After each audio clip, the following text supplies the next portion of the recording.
Before he was the president of Princeton University, before he was the governor of New Jersey, before he became 28th president of the United States, Woodrow Wilson lived here at 419 7th Street in Augusta. His father, Joseph Wilson, was a Presbyterian minister. While performing the wedding ceremony for his brother-in-law in Dalton, Georgia, Joseph was offered a job at First Presbyterian Church in Augusta. He accepted, and the Wilsons moved to Augusta in 1858, before Woodrow Wilson even turned 2.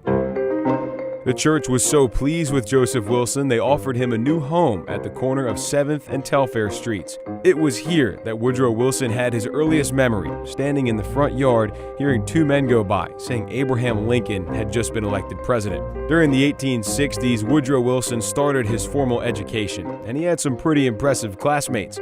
Future Supreme Court Justice Joseph Lamar, future Dean of Law at Columbia University William Albert, and future Minister to Switzerland Pleasant Stovall were all schoolmates of Woodrow Wilson. In 1870, Woodrow Wilson's father became a professor at a seminary in Columbia, and the Wilsons moved to South Carolina. The house went back to the church, where it was used by 5 more ministers and their families. 70 years after they built it, the Presbyterian Church sold the house in 1930.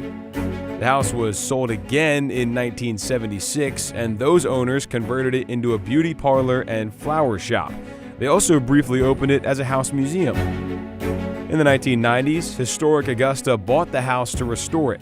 The Presbyterian Church loaned them 13 pieces from the original Wilson home, including the dining room table and chairs, a sewing table, and a butter tray.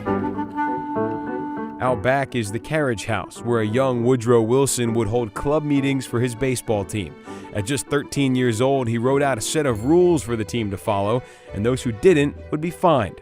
It was his first taste of leadership and organizing people.